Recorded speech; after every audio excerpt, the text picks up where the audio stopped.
안녕하세요. 화면 잘 보시나요? 잘 지내셨어요, 한 주? 자, 오늘 제가 또 곡을 선별을 했는데, 알고 계시는 분들이 있으실 거예요. 네, 이 노래가 임창정의 늑대와 함께 춤을 이런 노래래요. 네, 들어보니까 좀 약간 신난다 그래야 되나? 네, 활기차서 한번 들어봤습니다. 네, 동영상 이제 들으실 건데 어떻게 하셔야 된다고 했죠, 제가? 동영상 앞으로 너무 이렇게 가까이 이렇게 대시면 안 돼요. 보이지는 않지만 허리 안 좋으시니까 몸도 이렇게 좀 움직이시고 이제 이렇게 또 움직이시고 이제 열심히 들어야지 이제 준비를 하신 다음에 동영상을 시청해 주셨으면 감사하겠습니다. 네. 자, 한 1분 정도만 제가 트는 관계로 네. 한 주 동안 잘 지내셨어요? 요 근래 보니까 황사가 또 미세먼지가 되게 심각한 걸로 나오고 있는데 뭐 건강은 어떠신지 궁금합니다. 가끔 이렇게 Q&A에다가 강의 잘 들었습니다. 뭐 어떻습니다. 뭐 질문 같은 거 해주시고 개인적인 얘기 막 해주셔서 제가 다 댓글을 달고는 있기는 한데 반응이 없으신 분도 계세요, 사실은. 그래서 꼭 달아야 되나? 뭐 이거는 아니지만 그래도 어떻게 또 약간 강의에 잘 귀 담아서 듣고 계시는지도 궁금해서 여쭤봤습니다. 일단은 진도를 나가고 마지막 타임에쯤 중간에 이 챕터가 끝나면 제가 이제 중간고사 어떻게 할 건지를 말씀을 드릴게요. 지금 저희가 보고 있는 챕터가 5강 조물주의 건물주 두 번째 시간이에요. 투자는 어떻게 하면 좋을까? 우리 드립다 이제 다른 얘기만 막 했었잖아요. 건물 얘기만. 땅도, 아파트도, 빌딩도 막 이런 얘기들을 했었던 걸로 기억을 하고 있어요. 그리고 또, 꼬마 빌딩에 대한 인기가 어떤지, 또 수익률은 어떤지, 또 희소성은 어떤지, 관리 방법은 어떤지, 또 이제 절세 효과라든가, 뭐 이제 어떻게 정보를 얻는지 이런 정보 얘기도 우리 저번 시간에 했던 걸로 말씀을 드렸던 것 같아요. 보면 좀 전문가에게 또는 공인중개사에게 좀 친하게 지내서 이렇게 조금 제가 괴롭혀라 라고 표현은 했지만 어떤 물건이 어때? 뭐 관심이 있으면 그렇게 하는 것도 좋은 방법이다. 그리고 이제 그쪽에서 말하는 걸 내가 알아들어야 되니까 그린 생활시설이라는 단어도 좀 알고 계시고 거기에는 1종과 2종으로 나눠져서 우리가 살고 있는 집의 근처에 어느 정도 제곱미터냐에 따라서 이제 들어오는 그 뭐랄까 상호명이 달라진다. 어떤 데는 약간 세탁소, 어떨 때는 뭐 일반 사무실, 또 어떨 때는 서점, 어떨 때는 뭐 사진관, 기타 등등 임의대로 내가 막 그 업종에 들어가서 막 하는 게 아니라 그게 되는 게 있고 안 되는 게 있다. 뭐 이렇게 요새 또 잘 나가는 또 젊은 사람들이 많이 하는 뭐 골프 연습장 뭐 요거에는 500제곱미터 이상 되어야 되기 때문에 2종이 해당이 된단 말이에요. 그래서 그런 것들 좀 생각해보고 뭐 기억하시라고 말씀을 드렸던 걸로 생각을 드려요. 그리고 이제 또 잊어버렸을까봐 빌딩을 제 돈 주고 다 살 수 없잖아요. 그죠? 대출을 받아야 되는데 그랬을 때 이제 빌딩으로 얼마만큼 수익 창출이 돼서 내가 음, 받았던 대출금을 잘 저리 있게 이렇게 납부할 수 있는지 이런 얘기도 저희가 살짝 했던 걸로 기억을 합니다. 자, 그 다음에는 이제 화면으로 보고 계시는 것들을 할래다가 끊겼지요. 어우, 글쎄 말이에요. 들으시는 분은 50분이 되게 길게 생각되실 거예요. 근데 이제 말하는 사람 입장에서는 준비한 양이 있는데 그 양을 다 전달을 할 수가 없어요. 되게 짧더라고요.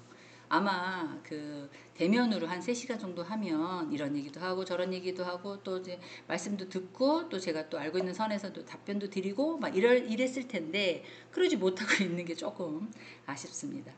자, 그 다음에 수익 창출의 포인트 첫 번째, 개별적인 상승의 요인이라고 얘기했는데요.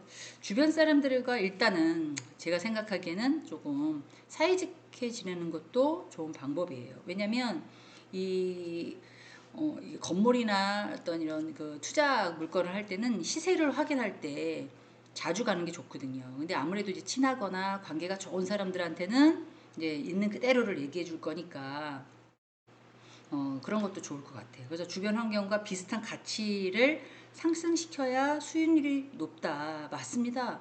너무 낮게도, 그리고 너무 높게도 이렇게 세버리면 또 문제가 있으니까. 그리고 임차인의 변경이 생겨날 수 있거든요. 아, 저건 내가 건물을 샀는데 저 칸은 한 100만 원은 월세를 받아야 되는데 80만 원이 들어있단 말이야. 뭐 내보내야 되는데 저 어떻게 내보내지? 뭐 이런 수도 있잖아요, 사실은. 그리고 이제 용도 변경이나 수선할 수도 있고요. 그리고 또 증축할 수도 있고요. 뭐 신축도 할 수 있고요. 하여간 뭔가를 사면 건물이든 뭔가를 사 집이든 뭔가를 사면 끊임없이 관리를 할 수밖에 없어요. 그게 곧 미래에 저에게 돌아올 수익 창출의 원동력이기 때문에 그렇죠. 그러면 이제 임대료 상승, 그래서 재계약 시 임대료를 인상할 수 있습니다. 물론 이제 부동산 정책이나 이제 코로나라는 사회적 변수 때문에 조금씩 다운이 된 경우도 없잖아 있는데요. 이제 지금은 조금씩 올라가고 있는 추세예요. 그리고 이제 테레비나 이런 대중매체에서도 임대업자들이 집주인이 너무 좋은 사람 만나서 뭐 조금 힘든 소상공인들을 조금 임대료 같은 걸 조금 하락시켜주는 그런 뭐 좋으신 분도 있다 뭐 이렇게 많이 뉴스화 시켜버리니까 그게 의례적으로 약간 또 그렇게 하세요, 어려우시니까 좀 빼드릴게요 막 이렇게 많이 했다는 거죠. 근데 이제 상가나 주택이나 보호법을 받고 있어요. 그래서 매년 이제 임차인이 변경될 때마다 5%씩 인상해도 가능합니다, 사실은. 그런데 그렇게 꼬박꼬박 근데 이제 세입자 입장도 생각해야 되잖아요. 어느 정도 잘 나가고 그다음에 또 여기 들어와서 좋은 사람들 만나고 자기도 돈을 많이 벌었어. 그럼 당연히 이제 집세도 또는 뭐 이렇게 사무실 임대료 올려주겠죠. 그런데 여기 들어와서 잘 안 됐어. 힘들어. 근데 집주인은 그건 네 사정이고 알 바냐 라는 식으로 대화를 해버리면 좋지 못하잖아요. 그러다가 이제 내놨어요. 예를 들어서 그러면 이제 공인중개사가 거기 세입자 있는데 왜 또 내놓으려고 그래? 그러니까 뭐 어쩌고저쩌고 얘기하다 보고 그러면 또 이제 물론 우리 쪽이랑 친해지면 그 세입자가 뭐 좀 못됐네 이럴 수도 있지만 또 집주인을 또 흉을 볼 수도 있는 거죠. 아유, 웬만하면 있는 사람이 좀 봐주지 왜 저렇게 행동하냐 막 그럴 수도 있잖아요. 그래서 제가 주변 사람들하고 조금 사이좋게 지내는 방법도 좋은 것 같다. 건물을 사거나 꼬마 빌딩을 사거나 뭐 이렇게 해버리면 거기에 이제 정착될 수밖에 없고 계속해서 거기 있는 주변 사람들하고 친하게 지낼 수밖에 없잖아요. 그래서 그런 것도 좋은 방법이다. 자, 임차인의 변경. 그러니까 건물을 사실 때 누가 들어올 거냐. 우리 빌딩에 해가 되는 업종이면 안 된다. 그런 것도 있어요. 그래서 좀 웬만하면 깔끔한 사람이었으면 좋겠고. 그리고 조금 웃기는 소리지만 임차인 같은 경우는 면접을 보는 경우도 없잖아 있습니다. 아니 무슨 뭐 임대 들어가는데 뭐 대단한 면접을 보고 있어 막. 근데 그렇게는 조금 이제 제가 확대해서 말씀드렸는데요. 63빌딩 같은 경우에는 하나생명에서 갖고 있었잖아요. 근데 이제 거기에서 몇 층서부터 몇 층까지는 이제 일반 분양이 가능합니다. 일반 임대가 가능해요. 그래서 매출이 어느 규모에 있는 것, 50억 이상인 매출억, 예를 들어서 그리고 거기 있는 직원이 100명 이상인 회사, 뭐 이렇게 정해져 있어요.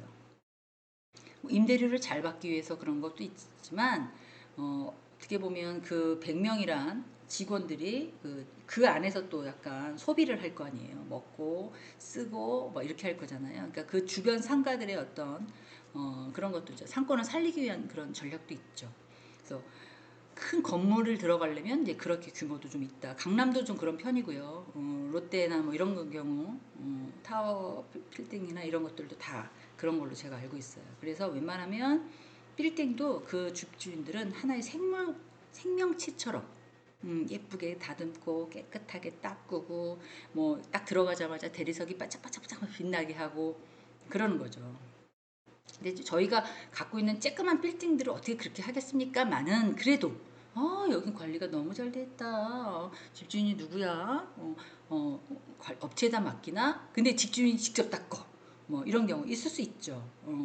그렇게 해서 이제 내 거다라는 의식도 있겠지만 뭐 공동체에서 사용하는 거지만 그래도 집주인이 와서 막 닦고 청소하고서 아이고 앉아서 마나님 돈이나 받으시지 뭐 이걸 닦으세요 뭐 이렇게 얘기할 수도 있지만 하나도 힘 안 들 것 같아요. 저도 막 닦고 막 그러면. 그래서 임차인에 대한 변경도 고려해봐야 된다. 뭐 임대료 상승은 뭐 매년 법적으로 할 수 있으니까 거기에 맞춰서 하면 되는 거고. 자, 용도 변경. 이제 근생시설이라고 아까 말씀드렸죠. 대출 받을 때 용도의 변경에 따라서 조금씩 다릅니다. 약간 일종은 이제 제가 임의대로 일종은 쭉 업종을 봤더니 건전한 업종들이에요. 우리 삶의 필수품, 그다음에 조금 약간의 뭐 여가 뭐 이런 것들을 즐길 수 있는 그런 것들이고, 이종은 조금 건전해요. 조금. 때로는 또 신나면 노래방도 갈 수 있고, 또 때로는 또 무슨 좋은 일 있고 뭐 맥주 한 잔 정도는 할 수 있고 뭐 이런 거잖아요. 그 정도 되는 거고요. 3종은 조금 타락. 완전 타락은 아니고 제가 볼 때 조금 타락. 그럴 수 있는 거죠. 뭐 그런 유흥이나 이런 것들을 또 즐기시는 분들은 거길 갔다 오면 막 스트레스 해소가 싹 돼 뭐 이러신 분들 없잖아 있으니까 사람마다 이제 편차가 있잖아요. 이제 그런 거에 따라서 근생시설이 달라진다는 거죠. 그런 용도에 따라서 대출금이 달라집니다. 기준이 뭔데요? 그거는 아마 은행 따라 다르다. 제가 그렇게 말씀드리고 싶어요. 제가 알고 있는 상식으로는 다릅니다. 아무래도 이렇게 좀 나쁘게 얘기할 수도 있겠지만 조금 타락한 분들의 그 마인드는 만약에 쫙 리모델링을 딱 했어요. 근데 거기에 수익률이 잘 안 나와. 그러면 그냥 쫙 팔아버리고 또 다른 데 확 가버리시고 막 이러고, 어떤 그 임차 기간을 지킨다든지 거기에 있는 시설 같은 거를 자기가 복구를 해놓는다든지 뭐 이런 개념이 그렇게 많지는 않나 봐요. 그래서 이제 그런 얘기들을 하고 있는 것 같아요. 그리고 다주택, 그다음에 법인회사 뭐라면 뭐 취득세가 조금 중과세 전략이 된다. 개인이 사는 거보다 법인이 사는 거 아무래도 좀 형평성이 맞다. 그 이유가 뭘까요? 라고 물어보시면 개인 같은 경우에는 종합소득세를 납부를 해요. 그렇기 때문에 개인 이름에 있는 사람이 모든 걸 다 운영할 수 있고 돈도 자유롭게 현금도 자유롭게 받을 수 있다라는 그런 개념이 국세청 입장에서는 있는 거고요. 법인 같은 경우에는 어떤 이제 재무관리처럼 이렇게 테두리 안에서 돈 관리를 합니다. 통장을 물론 개인도 그렇게 왔다 갔다를 하지만 법인처럼 그렇게 까다롭지는 않아요. 그래서 돈 쓰는 관리가 좀 까다롭고 장부하는 그 신고서 자체가 좀 까다로워요. 그러다 보니까 이제 국세청 입장에서 보면 아유 법인이 그래도 조금 정확하게 빡빡하게 신고를 하는구나라고 보기 때문에 이제 이렇게 전략적인 어떤 패턴도 있는 거죠. 자, 공사를 통해서 수익을 창출한다. 이 얘기는 뭐냐면 잘 법인 회사인데도 잘 운영하는데도 불구하고 매각하는 경우도 제가 꽤 많이 봤거든요. 이 건물에서 이게 없으면 안 되는 건데 이 주변에서도 안 되는 건데 다 내버리고 다 증축하더라고요. 왜 그럴까요? 더 나은 퀄리티 있는 어떤 오피스텔을 만들기 위해서 더 나은 시세 차이를 높이기 위해서 결단력을 딱 내는 거죠. 오너가. 야 지금 나올 거 이런 거보다 없애고 지어. 그리고 들어올 사람은 들어오고 안 올 사람은 안 와. 뭐 이런 거죠. 그래서 그런 게 또 건축법에 대해서 사용 승인이 나야 되는 상황이기 때문에 그 승인 절차에 따라서 이제 신축하는 또는 리모델링하는 또 재건축하는 그 시기가 정해져서 혹시 그 주변 상가가 그 건물로 하여금 시너지 효과가 좋다 하더라도 딱 잘라버리고 나는 이거 해 용도 변경 해버려 이렇게 하는 경우도 제가 몇 번 봤어요. 그래서 야 그렇게 해서 다 내보내고 저렇게 크게 져놨구나 대단하다 뭐 이렇게 얘기가 나올 수 있게끔 그래서 이런 것들 가지고 이제 수익 창출 포인트다라고 말씀드릴 수가 있는 거죠. 자, 그 다음에 갖고 계시는 PPT가 요거일 거라고요. 수익 창출에 대한 포인트 두 번째 그 어떤 투자 조건이든 간에 어떤 상권이나 뭐 모든 것이 간에 그 첫 번째, 두 번째, 세 번째가 다 입지라고 말씀드렸잖아요. 어느 전문가든 다 제가 책을 한 5권 정도 사가지고 쭉 봤어요. 한 사람 말을 믿을 수가 없으니까 저는 상통된 얘기냐 이번 이 생활과 재테크를 준비하면서 다 보니까 모든 사람들이 다 첫 번째도 입지, 두 번째도 입지, 세 번째도 입지. 입지가 좋아야 된다는 거예요. 입지가 곧 상권이고 입지에 따라서 매도 매수가 일어나면서 그리고 입지에 따라서 성공하느냐 실패하느냐 이렇게 갈라진다는 거죠. 그래서 그 지역에 봤을 때 상권이 그 라인에서 하나만 딱 있는 건 아니잖아요. 그리고 요새 MZ세대들의 그 상권은 우리가 생각하는 상권하고 또 다릅니다. 저희는 많이 걸어다니고 이동인구가 많은 이런 뭐 역세권을 주로 생각한다면 걔네들은 그런 거 별로 생각하지 않습니다. 정신없어서. 그러니까 괜찮고 맛집이고 정말 뭐 분위기 좋고 정말 잘 해놨다라고 하면 멀리도 가는 거기 때문에 요새는 이제 입지와 상권이 상통 물론 하기는 하지만 꼭 그렇게 뭐 역세권이고 사람들이 많은 곳이어야 된다라고는 생각하지 않는다는 거죠. 그러니까 약간 전략을 잘 세우면 지방에 가서서도 훨씬 더 수익 창출이 가능하다는 거죠. 누구나 다 입지가 좋은 곳에 투자를 하려고 하는 거죠. 거기에 따라서 물론 현금이나 이런 것들이 잘 들어오고 그리고 또 생각할 수 있는 거죠. 아, 미래적으로 내가 여기다가 투자를 하면 뭔가가 잘 되겠구나라는 거죠. 그리고 레버리지 효과는 뭐냐면 지렛대잖아요. 레버리지가 한쪽에 올라가면 한쪽에 내려가는 이렇게 시계추처럼 얘기하면 이제 좌우로 왔다 가는 어느 강사님이 이제 얘기를 하길래 인생은 시계추와 같다 그러셨어요. 한쪽으로 이렇게 치우치면 아, 내 인생을 바라봤을 때 내가 지금 가장 행복할 때가 언제냐. 제가 보는 시각에서는 선생님들 여러분 지금입니다.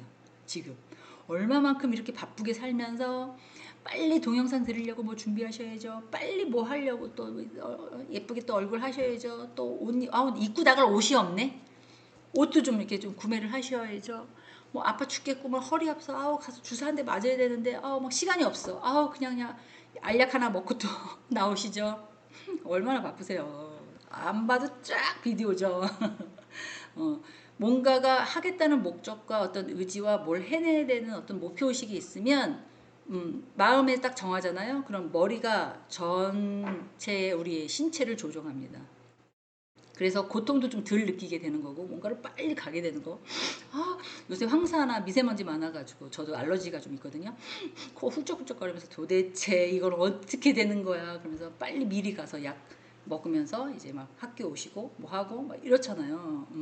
인생이 가장 바쁠 때 정말 후회 없이 시간을 보낼 때 눈 깜짝할 사이에 12시고 눈 깜짝하면 6시고 자고 일어나면 그 다음날이고 그 다음날 뭐 해야 돼 뭐 가야 돼 어디 가야 돼 뭐 이런 스케줄이 다 있으시잖아요. 얼마나 바빠요. 황금 같은 시기라고 생각합니다. 지금이. 내일은 어디 가지? 내일 누구랑 밥 먹지? 진짜 지루하다.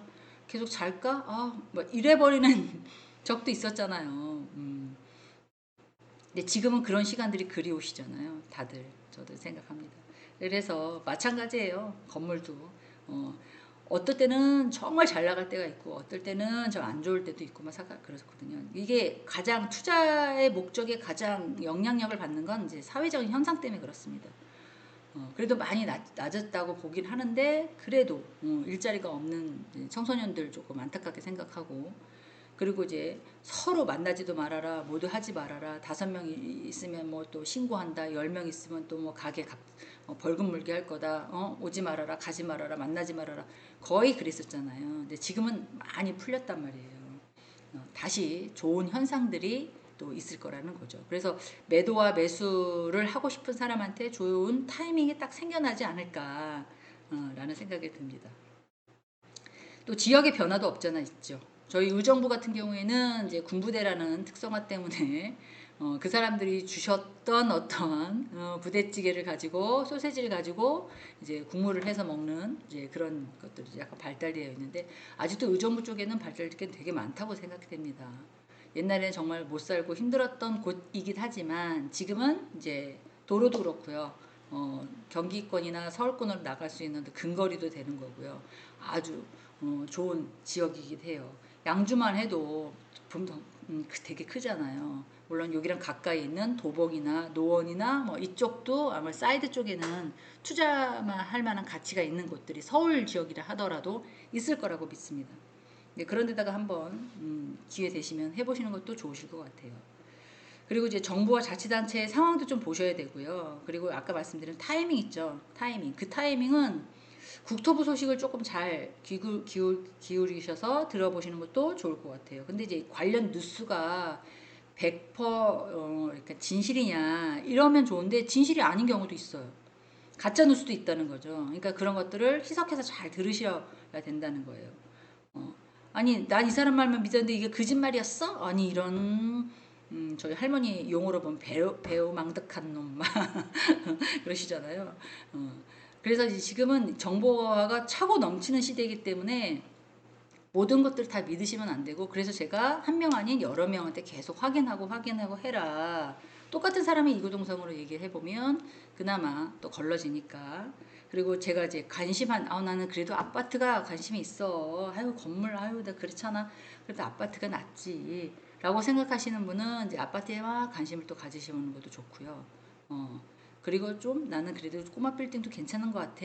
뭐 나는 땅이 괜찮아. 아직 의정부 이런 데는 또 있습니다. 땅들이.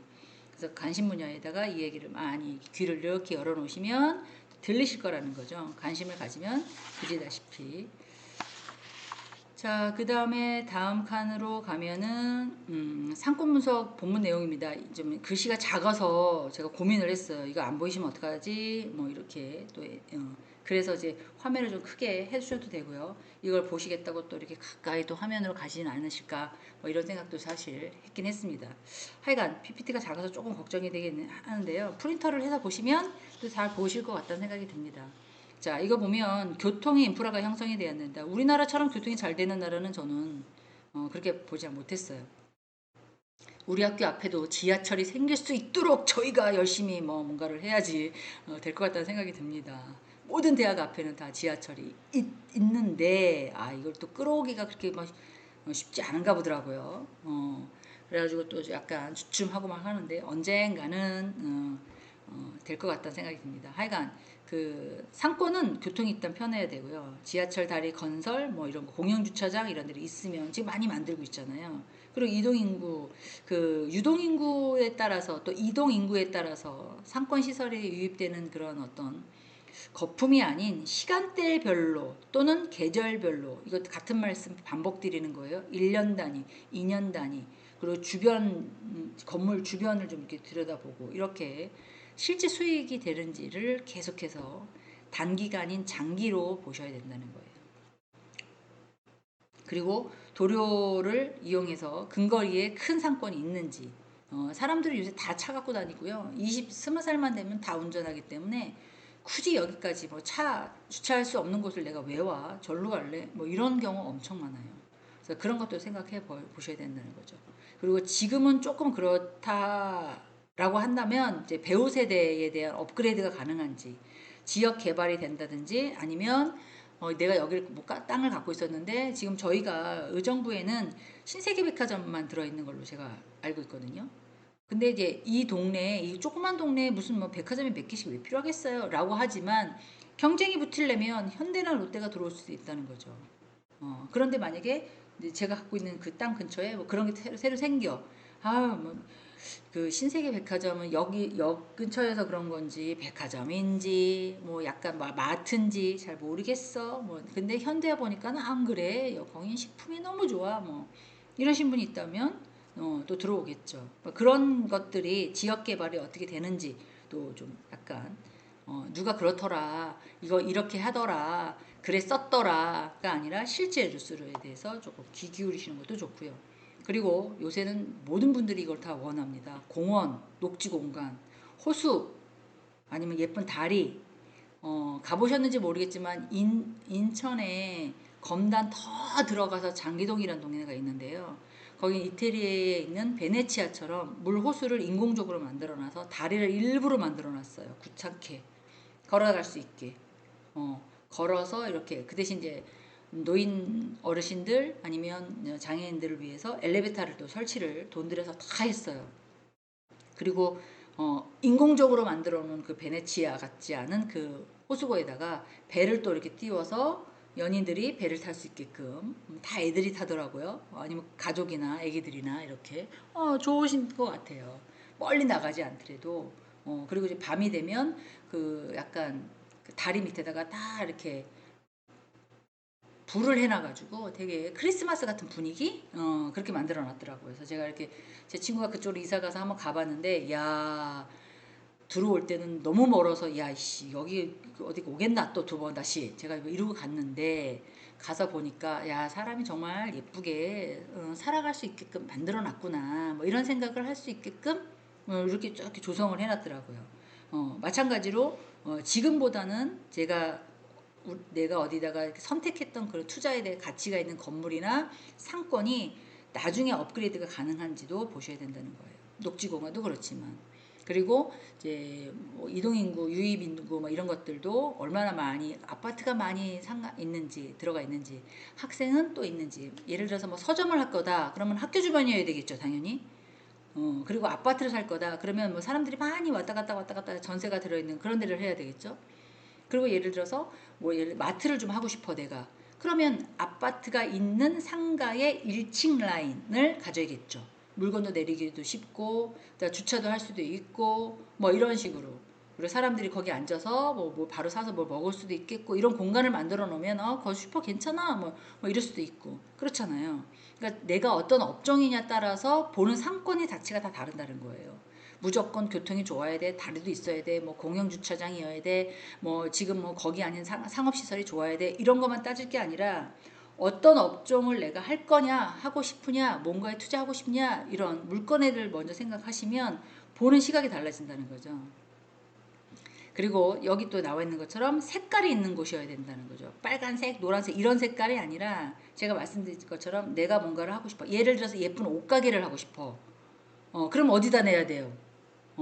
그 옷이 어떤 거냐에 따라서 다른 거죠. 예를 들면 두 가지 파티야. 예를 들면서 직장인을 다니는 사람들의 옷 아니면 또 어머니들을 위한 옷 뭐 이렇게 그러면 어머니들을 위해 옷이야. 뭐 그러면 뭐 주택가나 아파트 지역 뭐 이런 지역에다가 조금 이렇게 내놔야 오고 가시거나 뭐 이렇게 상가나 이런 데다 내면 좋고 그리고 말이야 직장인들이 다닐 때 입는 옷이야. 뭐 이러면 아무래도 뭐 지하철 근처라든가 뭐 이런 데다 내야겠죠. 그러니까 그런 식으로 색깔이 있게끔 상권으로 자리매김하고 색깔이 있는 곳에다가 상권 분석을 해라. 그리고 또 그게 그 건물이 또 내 거면 리모델링이나 증축 또 신축 이런 것도 고려해봐라. 이런 얘기들을 제가 말씀드리고 싶습니다. 자, 조금 동떨어진 얘기인지 모르겠는데요. 명동 같은 데 가보면 가보셨는지 모르겠는데 저도 엄청나게 오래전에 한번 가봤던 것 같아요. 바글바글 했었거든요. 근데 이제 외국 관광객들이 거기에 좋은 브랜드, 그 다음에 화장품 이런 것들을 또 명동성당 그리고 이제 상권들을 보려고 많이 옵니다. 또 인사동도 그렇고요. 가로수길, 또 이태원, 뭐 홍대 아주 있죠.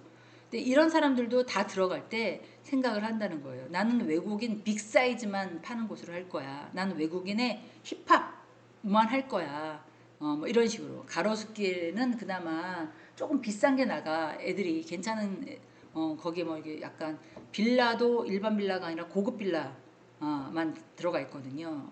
그러다 보니까, 지정 주차장도 되어 있고, 한 집에 한 5대 이상 될 수 있게끔, 이렇게 번호판도 이렇게 표시가 돼 있고 막 이래요. 그러다 보니까 이제는 이제 우리가 생각했던 뭐 10만 원, 20만 원짜리 집보다 이런 옷보다는 뭐 20만 원, 30만 원, 40만 원, 100만 원 이런 것들 약간 명품 아닌 명품들 이런 것들을 좀 해야 사람들이 또 연예인들이 많이 와서 사는 거니까. 그리고 인사동이나 이런 것들은 우리나라 전통 뭐 이런 거. 그러니까 볼 때 그 상권을 어떻게 하느냐에 따라서 조금씩 달라진다는 거죠. 그러니까 그 지역하고 물론 자금도 중요하지만 제일 중요한 건 어느 지역에 내가 무엇을 할 거냐 이런 거라는 거죠. 자, 그다음에 옆에는 이제 건물을 사셨어요? 그럼 브랜드에 따라서 이제 입점을 고려를 해봐야 된다는 거죠. 제일 많이 이제 잘 따박따박 은행, 약국 좋죠. 프랜차이즈 뭐 이런 것들이 내 건물 안에 들어와 있으면 그 건물은 성공한 거라고 볼 수 있습니다. 뭐 병원 뭐 이런 것들. 그래서 이제 주변 시세들을 잘 파악해서 그런 거를 할 수 있게끔. 그리고 이제 한번 저희가 코로나라는 사회적 변수를 겪었기 때문에 이런 게 또 안 오라는 법도 없고요. 더 안 좋은 현상이 생겨날 수도 있고요. 지금 막 홍수가 났는데 그거를 이렇게 막아놨는데 그게 터져가지고 또 뭐 난 이런 꼴이거든요. 코로나를 저기 예방접종으로 맞아놨지만 뭐 미세먼지 또 그거 아닌 또 다른 거 또 뭐 이런 거잖아요. 누가 먼저 아픈지 한번 지켜봅시다. 뭐 이런 약간 이런 느낌. 그래서 약하고 연약하신 분들은 이제 아픈 거고 좀 건강하신 분들은 좀 괜찮은 거고 뭐 그런 거잖아요. 뭐 하여간 그런 것들을 고민을 해서 이제 상권 분석을 해야 된다. 그런 말씀을 또 해드리고 싶습니다. 자, 그 다음에 수익 창출에 대한 절세. 뭐 그것만 갖고 있으면 무조건 다 세금을 내야 되느냐? 그건 아닙니다. 아이고, 큰일 났네. 오늘 저도 다 끝내야 되는데. 끝내려고 엄청 조금 말을 빨리 해야 되겠네요. 그래서 이제 매입 시 평균적으로 한 4% 정도 취득세를 낸다고 보시면 될 것 같고요. 그리고 이제 보유할 때는 0.2%에 대한 28%에 대한 재산세. 이게 확정은 아니고 예시입니다. 왜냐하면 재산세냐 종부세냐, 종부세에 해당이 안 되시는 분들은 재산세에 대해서 일괄적으로 그냥 나갑니다. 얼마 내세요? 라고 이렇게. 그런데 종부세 대상이 되는 사람들은 비율이 재산세가 좀 깎이죠. 깎이고 종합부동산세가 붙어져요. 나는 건물이 두 채인데 나는 종부세 대상 안 되는데, 다 되는 게 아니에요. 종합부동산세는 서울 중심지에 있는 중산층이라고 보여지는, 사회적으로 보여지는 사람들, 뭐 연봉이 뭐 한 1억에서 1억 2천 1억에서 뭐 2억 산에 있으면서 우리나라에서 뭐 한 40평에서 50평 집을 갖고 있고 공시지가 가격이 얼마가 되시는 분들 선에서만 내는 거죠. 그렇다고 그분들이 부자냐? 그것도 아니에요. 사실 현금 부자인 건데, 고정자산 부자는 팔아야 돈이 되는 건데 깔고 앉아 있는 건 돈이 안 되는데도 불구하고 보유하고 있다는 이유만으로 종합부동산세를 지금 내고 있잖아요. 그래서 불만이 많은 거예요. 자, 그래서 조금 그런 것들을 생각을 해봐야 되는 거고, 당연히 어떤 물건을 갖고 있다 팔 때는 양도소득세를 냅니다. 얼마 주고 샀어요? 얼마 주고 팔았어요? 그 시세 차에서 내기 때문에 세금을 많이 낸다 하더라도 시세 차익이 많아야 내가 이익이 좋은 거잖아요. 네. 그렇게 해서 계산을 하시는 거고요. 일반 상가는 취득세, 지방세 포함해서 매매가가 한 4.6% 정도 된다고 합니다. 그리고 유흥업소는 조금 더 올라가는 거죠. 세금을. 왜 이런 사람들은 그래요? 라고 하는데, 첫째, 제가 생각하는 제 상식으로는 첫째, 정상적으로 세금을 내지 않습니다. 알고 있죠. 자기 높은 거. 두 번째, 수익 창출이 많은데도 불구하고 신고도 정확하게 하지 않지요. 그리고 세 번째, 뭐 A라는 곳에서 유흥을 했다면 그 수익을 A, B, C로 나눠서 이렇게 극죠. 그런 것들을 찾아내야 되는데 그 사람들도 엄청 똑똑해요. 다 알고 있어가지고 교묘하게 빠져나갑니다. 그래서 세법을 읽어보면 모든 세법, 모든 그 우리나라 국민들의 수익 창출하는 것들을 세법이란 이 테두리 안에서 다 망라할 수는 없다. 제가 손가락을 이렇게 벌린 이유는 법 테두리 안에 중간중간 뚫려 있잖아요. 손가락이. 이 안으로 다 나갈 수밖에 없다. 그래서 세금을 빼먹는 사람은 절세하는 사람보다 훨씬 더 세법 지식이 해박합니다. 그런데 한국에서 또 이렇게 정상적으로 세금을 내시면서 일을 하셔야지만 좀 억울함이 덜하죠. 뭐 내가 더 냈거나 덜 냈거나 이럴 때 또 이의 신청이 가능한 거니까. 자, 그 다음에 조금 중요하다고 표현을 해야 되나요? 왜냐면 이제 빌딩의 가격이 높아졌을 때 세금이 많이 나온단 말이에요. 그러면 이제 웬만하면 빌딩 자체가 약간 저평가됐을 때, 평가를 해봤을 때 낮을 때 자녀나 이런 애들하고 공동으로 약간 사전증여라고 그러죠. 이런 것들을 좀 넘겨주면 훨씬 더 절세가 가능해요. 그런데 그렇고 싶지 않으시는 부모님들이 많으시죠. 두고 보고 이제 그런 거. 어차피 나 죽으면 너가 다 가져갈 건데 살아있을 때가 내가 너랑 왜 나누니? 라고 생각하실 수도 있어요. 근데 이런 것들을 전문가들은 많이 권면하더라고. 이런 방법이 있어요. 좋으니까 그렇게 하세요. 근데 이제 들으시는 입장에서는 내가 나이 먹었다고, 내가 지금 70, 80인데 내가 곧 죽을 것 같으니까 이것들이 나한테 먼저 이런 것들을 증여하라고 그러는구나 라고 생각하실 수도 있다는 거지. 어르신들은 그렇게 생각하실 수 있어요. 그런데 80이면 조금 늦으시고요. 제가 보기에는 한 뭐 100세 정도 사신다라는 기준 하에 70대 정도 되셨으면 이런 거 한번 생각해 보시는 것도 좋다는 거죠. 자녀랑 공동 지분으로 이렇게 사전증여식으로 이렇게 요거는 내 거, 요거는 네 거, 뭐 이런 식으로 뭐든지 다 주지 말고 이렇게 하면 조금 절세가 된다는 거죠. 왜 그렇게 말씀드리냐면 증여를 한 날부터 10년 그 후에 돌아가셔야지, 그 전에 돌아가시면 다시 뭉쳐서 상속세 신고를 다시 합니다. 그렇기 때문에 별 의미가 없어요. 80대 하는 건 별 의미가 없어요. 85세 때 어떻게 되실지, 87세 때 어떻게 되실지, 하시고 나시고 81세 때 또 어떻게 되실지 그거 모른단 말이에요. 그렇기 때문에 별 의미가 없는 것 같고, 70대 정도는 하셔야 85세까지 사셨다라고 가정을 했을 때는 그냥 사전증여는 사전증여로 빼고 나머지 부분에 대해서만 상속세를 계산할 수가 있어요. 왜? 10년 전에 한 거기 때문에. 그래서 그런 것들 말씀드리고 싶어요. 자, 부모에게 원금하고 이자를 지급할 때 증여로 보기는 좀 어렵다. 양도로 보는 경우가 많습니다. 그리고 차용 대신 부모에게 재산을 담보로 하고 만약에 대출을 받았어요. 그러면 증여는 아니지만 부담보 증여 대출까지 끼고 받은, 그러니까 채무랑 같이 무언가를 받는, 제공하는, 그래서 무상담보 제고 증여의 이익을 조금, 이거는 증여라고 볼 수밖에 없다. 이렇게 보는 경향이 없잖아요. 있어요. 그래서 그때 세금은 한 4.6%. 이 세율은 상황에 따라 많이 변한다고 보시면 될 것 같습니다.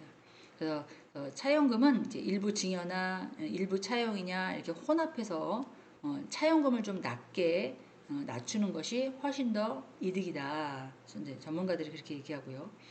부모 자식 간의 한도도 있습니다. 그 한도를 조금 기억하셔야 돼요. 예를 들면 만약에 배우자가 있어요. 남편이 재산이 있고 배우자가 있어요. 배우자까지는 6억까지 가능합니다. 근데 아들 며느리는 끼케야 5천이에요. 손자가 미성년자잖아요. 그럼 2천이에요. 성인이 되면 5천이에요. 그 단위는 10년 단위예요. 이것도 제가 항상 말씀드리는데 올라가야 돼요. 너무 낮아요. 건물이 뭐 10억, 20억짜리가 있다고 하면 와이프한테는 6억까지도 무상이지만 아들 며느리는 5천이면 무슨 뭐 이게 주는 사람 입장에서는 큰 것 같지만 받는 사람 입장에서는 어마어마하게 작고요. 국세청에서 바라볼 때도 5천이면 큰 돈 아니야? 근데 요새 뭐 5천, 1억 갖고는 전세도 사실 얻기가 그렇게 쉽지 않잖아요, 사실은. 이런 걸 좀 상승해야 되지 않을까, 올라가야 되지 않을까. 그래서 한도가 있다는 것만 알고 계시면 돼요. 그래서 이제 이런 걸 나누어서 절세를 하면, 근데 어릴 때부터 이걸 생각을 해야죠.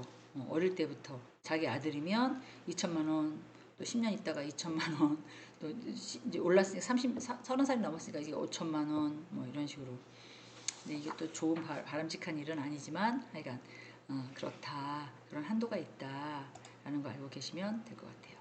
자, 그다음에 레버리지 효과라고 아까 지렛대를 제가 비유를 했는데요. 이제 기본적인 전략에서 자기가 갖고 있는 자기 돈이 사실 많으면 더 좋죠. 연예인들은 그런다며요. 현찰로 빵 산다고 그러더라고요. 그래서 자기 돈으로만 매입하지 않고요. 일부러 대출의 비중을 좀 높여서 빌딩을 사는 게 조금 매입하는 것도 투자의 비밀, 투자의 하나의 방법이다. 대출 없이 사는 거면 현명한 투자가 아니다라고 얘기를 전문가들은 하는데 연예인들은 내가 미래적으로 돈이 벌지 안 벌지 몰라. 그래서 나는 빚지고 싶지 않아 라고 생각할 수도 있어요. 대부분. 그래서 이제 그걸 다 그리고 나서도 돈이 많아. 그러면 상관은 없지만 보통 사람 같은 거 직장을 다니거나 어떤 이익이 있거나 건물을 사면 임대 월세 소득으로 바꿀 수 있잖아요. 그래서 웬만하면 대출도 좀 고려해서 사라. 그런 거죠. 건물을 사시고 사업자 등록증을 내시면 이제 기장을 하셔서 세무서에다 신고를 해야 되는데 모든 게 다 수익으로 잡힙니다. 그러면. 그런데 만약에 대출금이 있어요. 그러면 필요 경비로 빼요. 이 정도는 그 건물 사기 위한 대출금이구나 이렇게 빼줍니다. 빼주기 때문에 그런 것들을 전문가들은 얘기하고 있죠. 자, 대출을 이용하고 여유자금을 빌딩으로 운영하는 게 쓰는 것도 바람직하다. 30억짜리 빌딩을 살려고 하는데 제가 50억이 있어요. 근데 50억이 있는데 그걸 다 쓰지 말고 30억짜리 사도 20억이 남는데 라고 하지 마시고 또 어떻게 될지 모르니까 뭐 20억만 투자하고 10억은 대출 받아서 월세 나온 걸로 갚고 나머지 30억은 좀 잘 갖고 있다가 좀 증축하는데 예쁘게 수리하는데 이러면 임대료가 올라간다는 거죠. 좀 이렇게 아무래도 매매가가 달라지겠죠. 매입은 30억 했더라도 팔 때는 뭐 40억, 50억이 될 수도 있는 거잖아요. 그렇게 하면 좋겠다라고 전문가들이 조언하고 있어요. 자, 이자 비용. 이거는 관련된 이자 비용은 임대 수익을 해결하는 것이 바람직하다. 필요 경비라고 적혀 있잖아요. 건물을 사시면 세무서에다가 저 얼마 벌었어요 라고 신고를 해야 돼요. 근데 얼마 벌었어요? 이거 벌면서 쓴 건 없어요? 이렇게 물어볼 거라고. 쓴 거? 저 현찰이 많아서 현찰 주고 샀어요. 이러면 다 세금이에요, 그게. 그러니까 저 이거 얼마 벌었어요? 신고할 때 쓴 건 없어요. 아, 네, 이거 사느라고 이자 냈고요. 뭐 냈고요. 뭐 냈고요. 아, 그럼 그거 빼고 나머지만 내세요. 이렇게 된다고요. 그러니까 그런 것들을 조금 염두에 두셔서 생각해 보셔야 된다. 그런 거예요. 자, 법인명의. 이건 법인명의로 사는 게 훨씬 좋다. 제가 아까 법인하고 개인의 차이 살짝 말씀드렸죠. 법인으로 해야지만 조금 세금과 대출도 용이하고 대출이 많이 나오더라고요. 일단은 보니까. 일반계보다 대출이 되게 많이 나와요. 그리고 사업자등록증을 발급하는 것은 거기서 생긴 수익을 모두 다 합쳐서 신고를 넣겠다. 그런 의미이기 때문에 그렇게 본다. 법인 명의가 훨씬 더 유리하다라고 보시면 될 것 같아요. 자, 그다음에 대출의 5개명. 이 대출을 받을 때 아니 대출을 건물을 사서 대출을 받을 때 매입 시 바로 대출을 하는 게 좋다. 그러면서 뭐라고 적혀 있어요? 받을 수 있을 때 한꺼번에 왕창 받을 것. 안 해주려고 그래요, 요새 잘. 나이 드신 분, 80대 되신 분이 건물을 하나 조그만 거 사려고 하는데 그분도 소득이 있으셨어요. 그런데도 불구하고 또 어떻게 될지 모르니까 잘 안 해주려고 했는데 뭐 아들까지 해서 이렇게 해가지고 아마 제가 연대보증 쓴 것 같아요. 그래가지고 이제 했습니다. 물론 승계도 물론 있을 거예요. 대출 매입 시 맨 처음에 건물을 사려고 할 때 대출을 받을 수 있는 최대한의 빡빡하게 받아놓는 게 제일 좋고요. 단기간보다는 장기간으로 설계해라. 기간이 길면 신용등급이 조금 뭐 물론 갚지 못하면 떨어지겠지만 꼬박꼬박 월세 받아서 갚는다고 하면 제 신용등급이 유지된다는 거죠. 이 기준은 조금 속상하시겠지만 뭐 70대 80대를 염두에서 말씀드리는 건 아니에요. 그때는 이제 인생을 거의 다 예쁘게 사시고 하고 싶은 걸 하실 나이지만 이런 어떤 건물이나 이런 걸 창출하실 때는 30대도 아니고 4, 50대가 제일 많다는 거죠. 그래서 4, 50대가 해서 내가 열심히 뭔가를 해서 이제 20년까지 뭔가를 해서 벌어서 갚겠다 이런 마인드이기 때문에 길면 길수록 신용등급이 더 좋다 이거라는 거죠.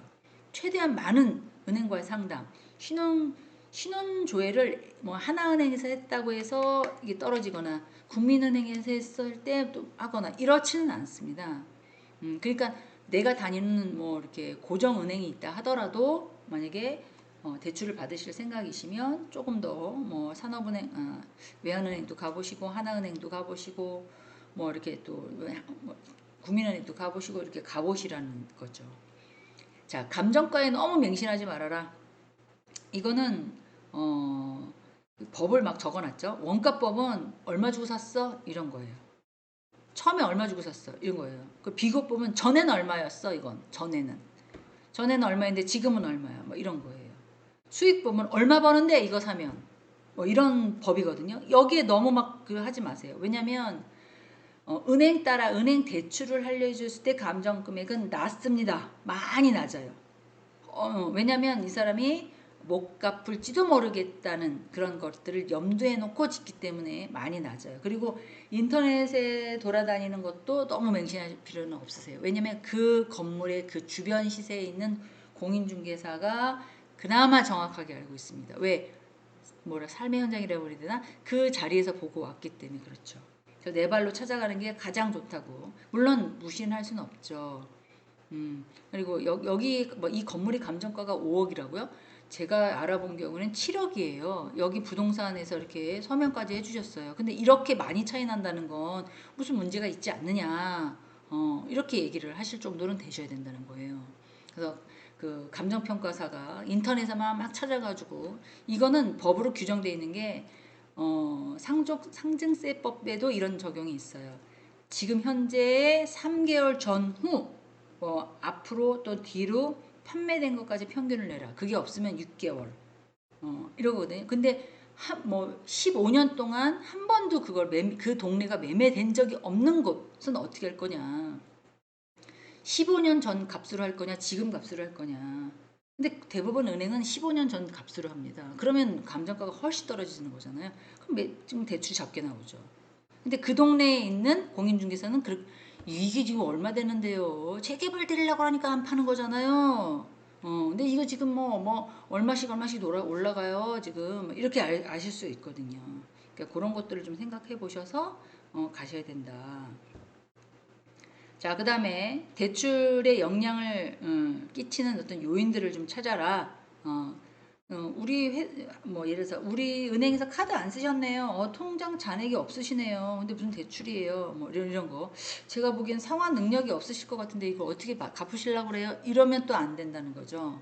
그러니까 항상 주거래 은행을 통하지만 그래도 어느 정도는 여유자금이 당연히 건물 뭔가를 투자하실 때는 이제 여유자금이 있어야지만 가능한 거니까 그런 것도 생각 한번 해보시면 될 것 같아요.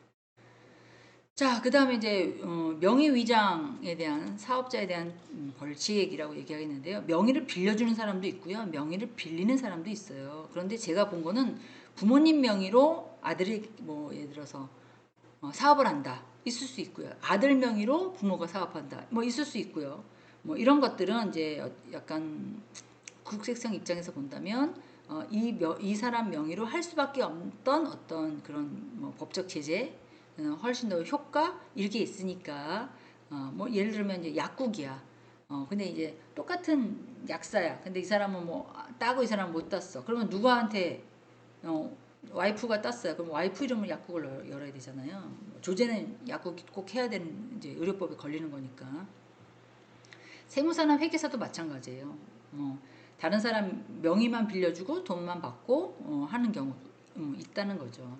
그래서 그 국세당국에서 입장에서 볼 때는 세금을 회피하기 위한 약간 어떤 거를 이제 집행을 면탈하기 위한 이런 목적이라면 요거는 안 되겠는데 이거 혼나야 되겠네. 그래서 뭐 2년 이하의 징역이나 2천만 원 이하의 벌금을 낸다는 거죠. 그거를 명의를 빌린 사람이 조세를 회피한다라는 뜻이 세금을 조금 내려고 하네. 이런 마인드. 강제 집행했을 때 면탈하는 경우. 이거 제 명의 아니기 때문에 이 사람한테 하세요. 이렇게 뒤로 빠지려고 하는 것들. 이런 거기 때문에 이제 벌칙을 범칙금을 받는다는 거죠.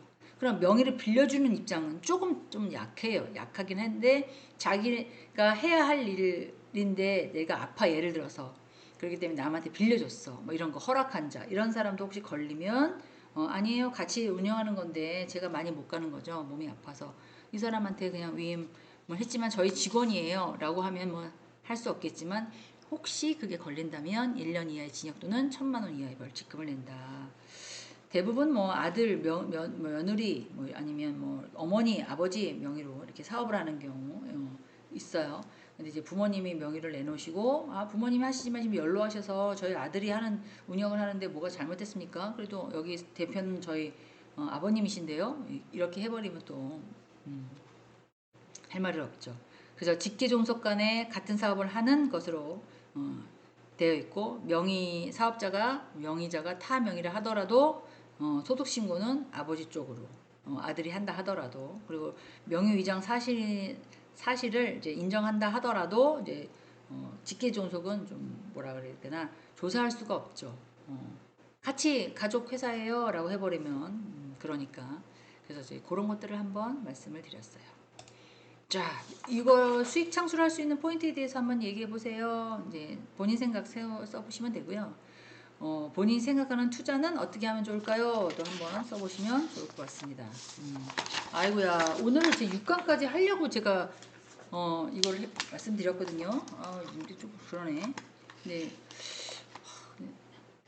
또 다른 얘기를 또 말씀을 드려야 되기 때문에 조금 애매합니다. 이걸 또 넘기기도 그렇고 지금 날짜를 보니까 오늘 이걸 들으시는 날짜가 4월 18일 날 들으실 거예요. 그러면 원래 중간고사를 보시는 것도 있고 리포터도 있고 뭐 이런 것도 있으시겠지만 4월 20일부터 4월 26일까지가 중간고사 기간이에요. 저희 학교에.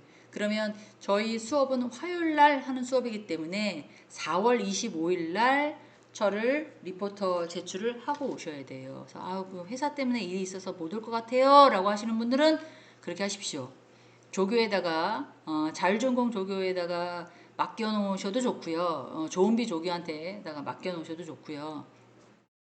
아니면 오실 수 있으면 직접 저한테 주셔도 좋고요. 근데 그 자율전공에 계시는 선생님들은 오셨으면 좋겠다라는 게 제가 바람이에요. 왜냐면 4월 25일 날 충의관 106호, 다시 4월 25일 날 충의관 106호 문을 열어놓을 거예요. 10시 10시까지 제가 기다리고 있겠습니다. 문 좀 열어놓고 그쪽으로 오시면 선생님들 인사 좀 드리고 제가 또 피드백을 좀 받으려고 그래요. 혹시 이제 동영상을 들으시면서 조금 애로사항이 뭐가 있는지, 아니면 이제 갖고 있는 지금 PPT를 거의 다 만들어 놨는데 그거를 이제 약간 개선할 방법은 뭐가 있는지, 뭐 이런 것들, 그리고 내가 해보니까 이거 해주셨으면 좋겠어요, 뭐 이런 게 있으면 조금 추가해서 이제 넣을 수 있도록 하려고 만나 뵙기 하려고 하는 거고요. 저희가 이제 동영상 강의다 보니까 사람이 많으면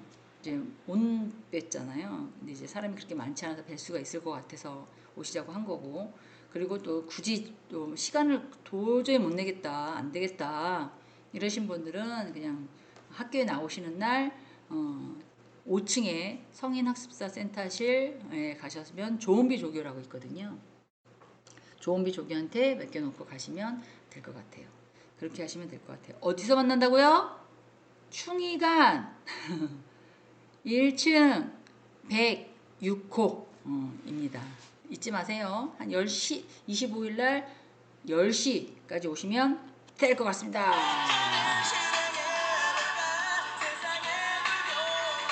숙제는 언제까지요? 5강까지만 해갖고 오시면 되겠네요. 5강.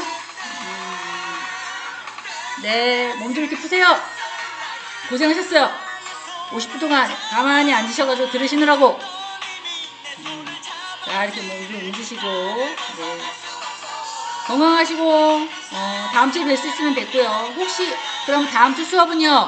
안 해요, 못 해요. 그럼 언제 수업하는 거예요? 5월 2일 날 수업 올리겠습니다. 다음 주 수업 어떻게 해요? 없어요. 학교에 오시는 거예요, 그냥. 그리고 안 들으시는 거예요. 그러면 그 다음 주 수업은 5월 2일 날 합니다. 아셨죠? 네. 다음 시간에 뵙겠습니다. 감사합니다.